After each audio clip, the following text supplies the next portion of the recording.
మనం చాలా జిమ్స్‌లో చాలా రకాల ఎక్విప్‌మెంట్ చూస్తుంటాం. లాట్ పుల్ డౌన్ అని, లెగ్ ప్రెస్ అని ఎట్సెట్రా ఇట్లాంటివి. కానీ కొన్ని జిమ్స్‌లో మాత్రమే ఇప్పుడు చెప్పే ఎక్విప్‌మెంట్ ఉంటది. అదేంటి? ఎందుకు ఆ ఎక్విప్‌మెంట్‌ని కన్సిడర్ చేయాలో ఈ వీడియోలో చెప్తా. Stay tuned. Hello everyone, welcome to lazy muscle. నా పేరు రోహిత్, నేను certified fitness expert, personal trainer and functional trainer. ఛానల్కి ఫస్ట్ టైం వస్తున్నారా?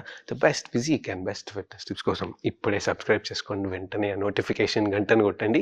అట్లా ఈ వీడియోని మిగతా లేజీ మసిల్స్ అందరికీ షేర్ చేయండి. కొన్ని జిమ్స్లో కొత్త ఎక్విప్మెంట్ ఉంటుంది, ఇంకొన్ని జిమ్స్లో పాత ఎక్విప్మెంట్ ఉంటుంది. కొత్తది పాతది అని పక్కన పెడితే, ఎందుకంటే కొత్త పాత అనేది జస్ట్ మన సైకలాజికల్ ఫ్యాక్టర్ మాత్రమే. మసిల్కి ఏం తెలియదు కొత్తది పాతది అని. కొత్త బెంచ్ మీద కూర్చొని ఎక్సర్సైజ్ చేసిన సేమ్ అట్లే రెస్పాండ్ అవుతుంది, పాత బెంచ్ పైన కూర్చొని చేసినా అట్లే రెస్పాండ్ అవుతుంది. బట్ కొంచెం స్టెబిలిటీ ఫ్యాక్టర్స్ ఉంటాయి. బట్ ఓవరాల్గా చూసుకుంటే అంతా ఒకటే ఉంటుంది. బట్ ఇప్పుడు చెప్పే ఎక్విప్మెంట్ మాత్రం వేరే లీగ్, డిఫరెంట్ కేటగిరీ. దీనికి ఏం పెద్ద స్పేస్ అవసరం లేదు, ఏదో ఒక మూలలు పెట్టచ్చు. ఏదో ఒక మూలకి ఇదేం ఎక్విప్మెంట్ ఉంది అనుకోవద్దు. మళ్ళీ దీంట్లో నా పర్సనల్ ఫేవరెట్ థర్డ్ ఎక్విప్మెంట్. మీ జిమ్లో ఎక్విప్మెంట్ ఉందో చూడండి. First one, rowing machine. నీళ్ళలో ఉండి రోయింగ్ చేసే మూవ్మెంట్ని ఇండోర్స్లో 4 గోడల మధ్యలో మిమిక్ చేయడానికి కోసమే ఈ machine, rowing machine. Best full body cardio exercise. Different forms of cardio. Say for example, ఈ రన్నింగ్లో మనకు లోవర్ బాడీ ఎక్కువ ఇన్వాల్వ్ అవుతుంది. ఎవరైనా ఓవర్ వెయిట్ ఉన్నా లేదా some kind of joint restrictions ఉన్నా over a period of time running అనేది చాలా డిస్కంఫర్ట్ క్రియేట్ చేస్తుంది. ఆర్ రన్నింగ్ అంటే నాలాగా అస్సలు ఇష్టం లేని వాళ్ళు చూస్ చేసుకోవాలనుకునే బెస్ట్ ఆప్షన్ రోయింగ్ మషీన్.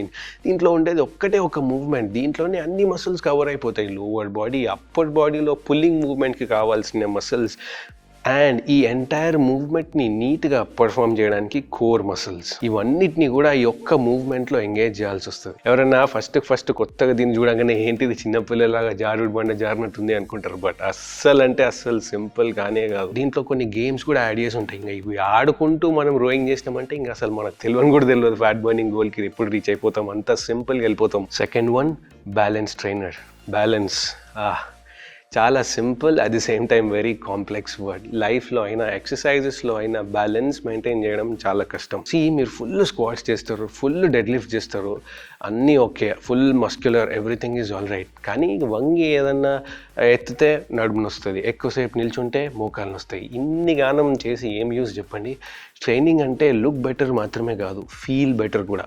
ఆ ఆస్పెక్ట్స్ని కవర్ చేయడానికే బ్యాలెన్స్ ట్రైనర్. మీరు నార్మల్గా నిల్చుంటారు, ఏం ప్రాబ్లం ఉండదు. బ్యాలెన్స్ ట్రైనర్ మీద నిల్చునేసరికి mind body coordination, mind muscle connections ఇవన్నీ ఇన్వాల్వ్ చేయాల్సి వస్తుంది. ఇవన్నీ ఇన్వాల్వ్ చేయడానికి జస్ట్ బైసెప్ ట్రైసెప్ చేసుకుంటా ఉంటే కాదు, దాని వెనక స్కెలిటన్ మొత్తం స్టేబిలైజ్ చేయడానికి స్టేబిలైజర్ మసిల్స్ ఇన్వాల్వ్ అవుతాయి. సో అట్లా నార్మల్ స్క్వాట్స్ చేసే బదులు అప్పుడప్పుడు బ్యాలెన్స్ ట్రైనర్ పైన స్క్వాట్స్ చేస్తే స్టేబిలైజర్ మసిల్స్ ఇన్వాల్వ్ అవుతాయి. ఇట్లా యాక్టివేట్ అయిన స్టేబిలైజర్ మసిల్స్తో స్క్వాట్స్ చేస్తే దాన్ని ఇంకా ఆ స్క్వాట్స్ ఇంకా ఎక్కువ ఇంప్రూవ్ చేసుకోవచ్చు. అట్ ది సేమ్ టైం మన బార్ని హైయర్ లెవెల్కి పుష్ చేస్తూ ఉండొచ్చు. దీంతో పాటు ఈ బ్యాలెన్స్ ట్రైనర్ మీద ఏ మూవ్మెంట్ చేయాలన్నా 100% కోర్ ఇన్వాల్వ్ చేయాలి, కోర్ ఎంగేజ్ చేయాలి.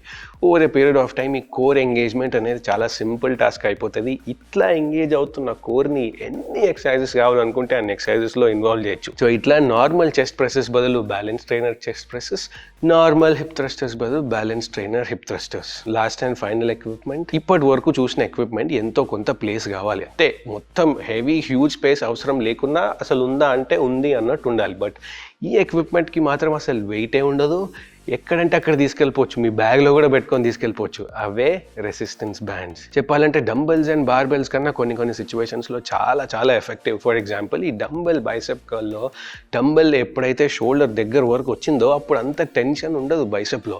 అదే ఈ రెసిస్టెన్స్ బ్యాండ్ని కన్సిడర్ చేస్తే band are me long with hand me shoulder దగ్గరకు వచ్చినప్పుడు ఫుల్ రెసిస్టెన్స్ ఉంటుంది. అది కిందికి లాగుతూనే ఉంటుంది. సో ఎవరికైనా మైండ్ మసిల్ కనెక్షన్ ప్రాబ్లం ఉన్నా, లేకపోతే ఆ మసిల్ యాక్టివేట్ అవ్వలేకపోతున్నా, ఈ రెసిస్టెన్స్ బ్యాండ్స్ కంపల్సరీ ఇంక్లూడ్ చేసుకోవాలి. ఎందుకంటే ఇవి ఎంత లాగితే అంత రెసిస్టెన్స్ పెరుగుతూ వస్తుంది.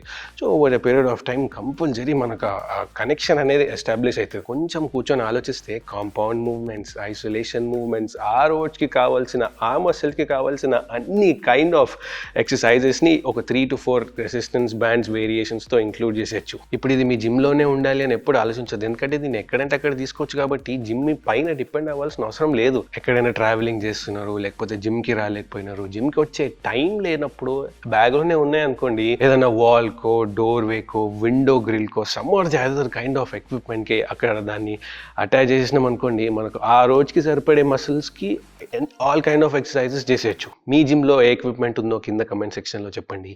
ఈ వీడియోని లైక్ చేసి for best physique and best fitness tips కోసం ఇప్పుడు వచ్చిన రౌండ్ పిక్చర్ని క్లిక్ చేసి సబ్స్క్రైబ్ చేయండి.